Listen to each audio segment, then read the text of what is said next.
Hey guys, welcome to Sin's Conversation Series. We are back with video 2, and we are studying from How to Build Meaningful Relationships Through Conversations by Carol Ann Lloyd. So, this is going to be somewhat of a quicker video than the last one because we are just going to jump right into it. And this particular video is going to be all about prioritizing people and why prioritizing people is so important, how to do it, and a few effective ways to do it. So we are going to start right off with 3 steps on how to help you prioritize people. So first thing to prioritize another person is to manage emotions, especially your own. So, to help prioritize other people in our life, we are going to be managing our own emotions first, and then we are going to help manage emotions of the whole conversation. So, first, starting off with ourselves. Step 2 is going to be about focusing on increasing understanding of others. So, main goal to understand the other person. And then number 3 is going to be about building trust. So, that is going to help us prioritize people. So, getting right into it. Number 1, backing up a little bit about managing our emotions. Managing emotions, period, but we're going to start with our own emotions first. So, the very first thing about emotions in conversations is that we should not deny them. Emotions are a natural part of life, they're a natural part of a cycle of communications. So, it's okay to have emotions, and we shouldn't deny them as they come up. So we need to not push the emotions away. We need to confront them, and we need to handle them properly. So one of the main things that Carol Ann Lloyd talks about in her book is about managing emotions is she says that, I had an itch real quick, is that if things are not talked out, they are acted out. So that is where our communication is very important, and our communication is key to helping us manage our emotions. So some conversations are going to make us feel certain ways. Some conversations might make us feel threatened, or make us feel nervous, or make us feel vulnerable. When these emotions get in the way, then that's whenever we have a problem in the conversation. So we need to manage our own emotions first and see how we are feeling. Check in with our body and see how we are feeling. And another thing I want to say is that it is absolutely possible 100% to catch the feelings of another person. So if this other person is angry, you know how sometimes you hear like misery loves company? Well, you can catch the emotions of another person. And that's also another part of empathic abilities, which I believe every human has the ability to be empathic. I think that every human's created equal and with the same abilities. It's just how open of a channel are you to hear the emotions of another person. And if that particular channel is super clear and super open, then you can all of a sudden feel uneasy within yourself and not know why. And it's not even your own emotion, it's somebody else's emotion that you're just feeling. That's a deep conversation that we might get into later. Leave me a message down at the bottom if that's something you'd like for me to further discuss. But we are going to more about managing emotions within the conversation. We're going to get into 7 ways to manage our emotions. So step number 1 is to identify the emotions. So once we identify it and we give it a name, it no longer holds power over us. We can create distance to the feeling by just identifying it, by making sure that we validate ourselves first, and then we We can disconnect from that actual feeling, and this will make us actually feel better about ourselves. Just knowing that I'm angry and I'm validating my own emotion, and it's okay that I'm angry, and I'm going to work through that myself. So step number 2 is breathe and to become aware of your body. So step 2, becoming aware of your body means more just identifying your physical reactions to your emotions. So if I am angry, what physical reactions am I having to this emotion? Am I clenching my fists?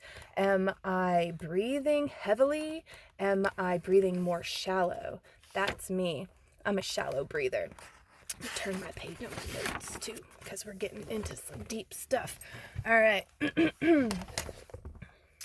So your body is going to also help you get back in control of your emotions. So once we identify the emotion, then we're going to feel our body and see what's going on there.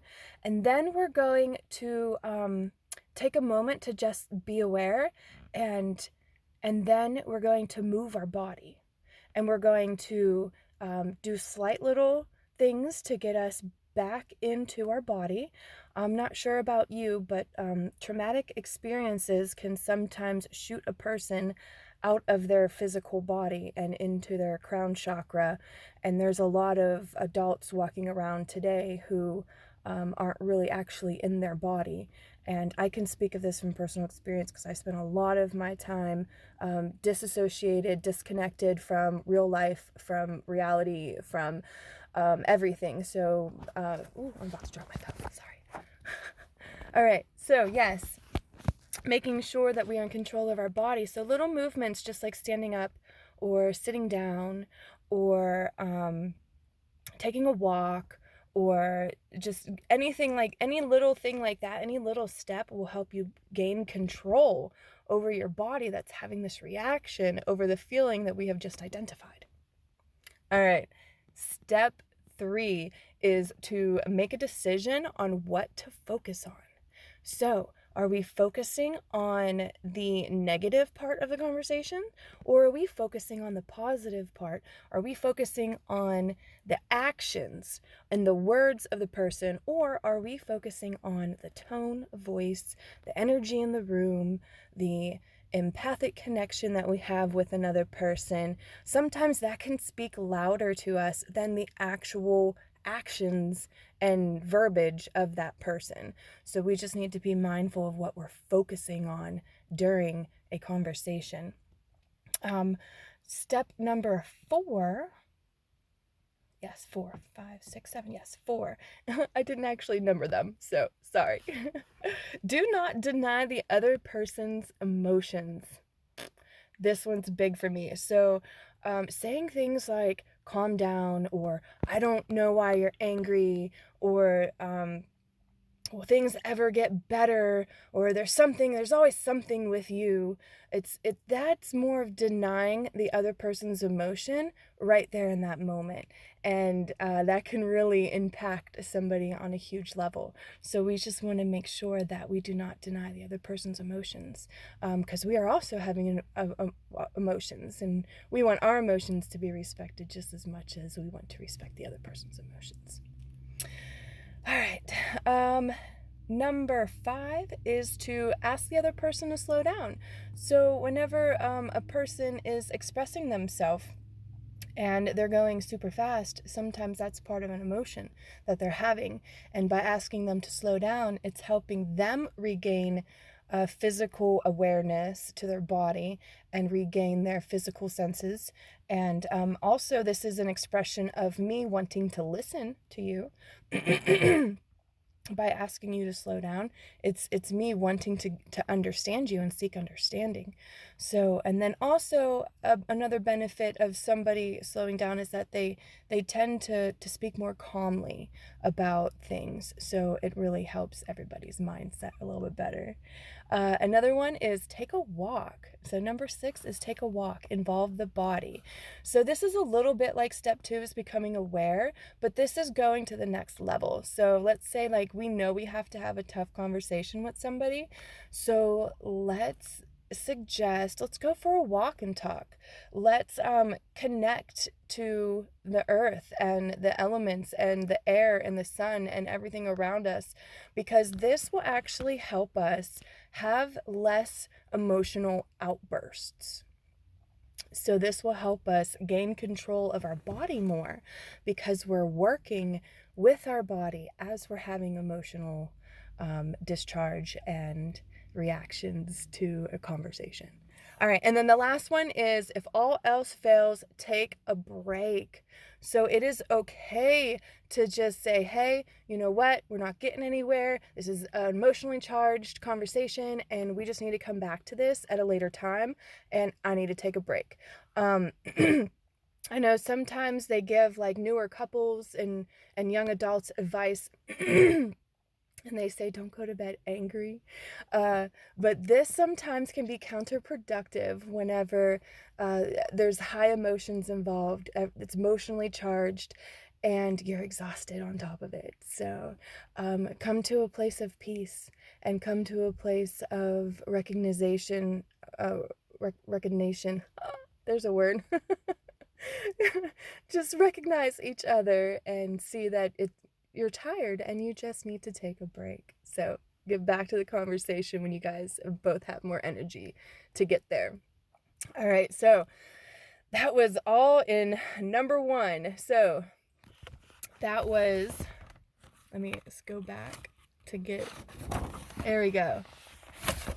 That was number 1 of the 3 steps to help us prioritize people. Now we're going to get into number 2 on how to help us prioritize people, and that is focusing on understanding the other person. So there is a famous quote out there that goes, seek first to understand and then to be understood. So this goes along the lines of listening to the other person and making the other person a priority in your life, and letting them know like you care about them and you want to understand them and you want to come to an amazing agreement and whatever needs to happen through the conversation, whatever the goal is of the conversation. Sorry, my chin is like super itchy. All right.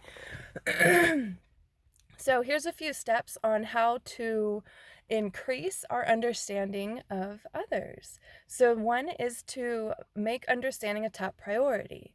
So if we prioritize understanding of each other, then that's what's going to happen. So we want to make a commitment to understand each other and what the other person is trying to say. And if we're trying to understand what the other person is trying to say, that means that we are not talking. We are letting the other person talk. And then there is also I don't want to number them, but the next one is separating agreement from understanding. So this means separating understanding from agreement also. So just because you understand something does not mean that you are in full agreement to it. You can still allow another person to have their opinions and have their emotions and have whatever needs to happen, but we just don't need to worry about if we agree or not. We just need to worry about understanding each other. All right, next one is respect the reality of the other person's perspective. So we all don't have the same background growing up. We all don't view the same viewpoints. We all don't have the same perspectives.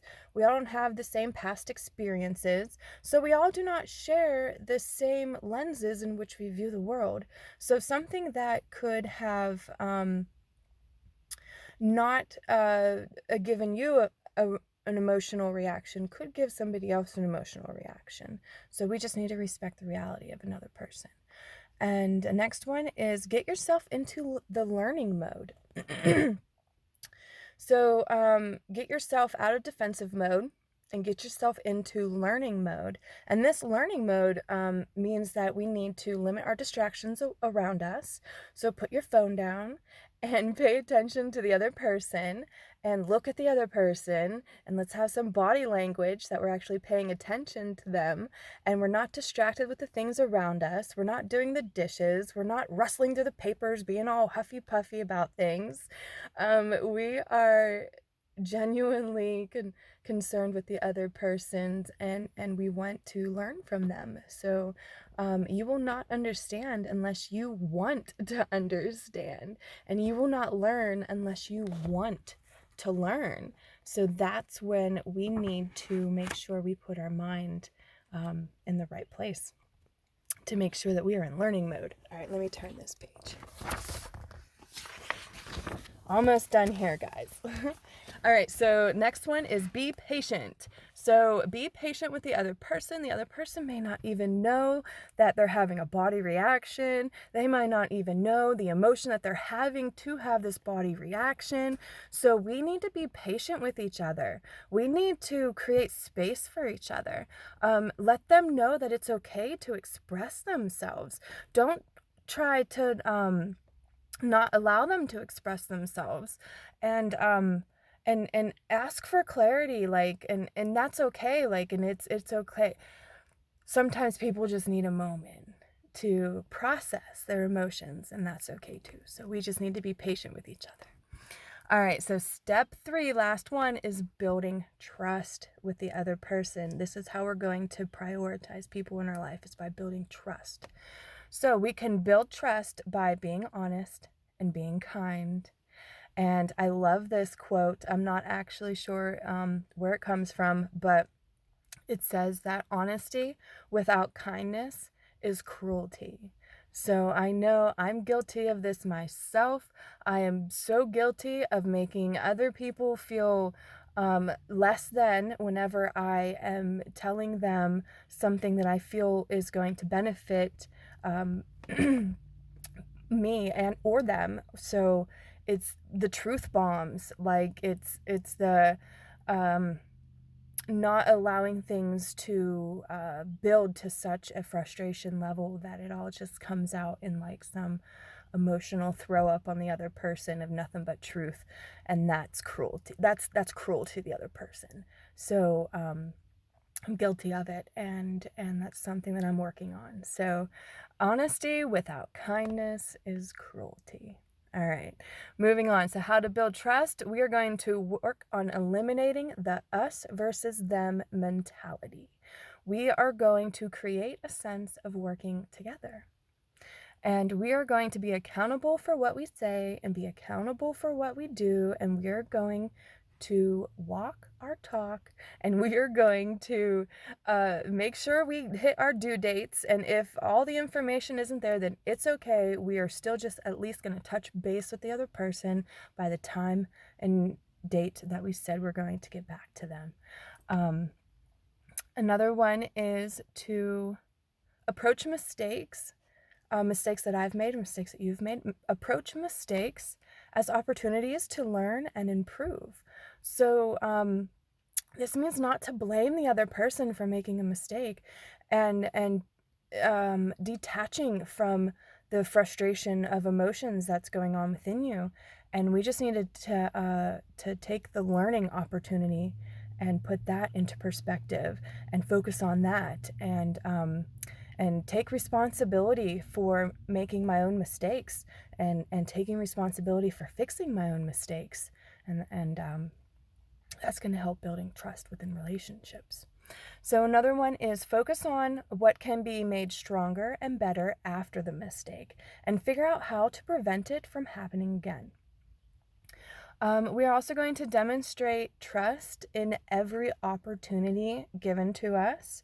And so this means keeping information to yourself, even if you feel like you always talk to this one girl about all of not just your problems, but the problems of your whole family and everything else like that. Like, that is talking to other people about other people is not okay. Like, it's okay to talk to other people about yourself and your problems and work through stuff like that. But once you start bringing up other people, like, that's whenever you just start getting into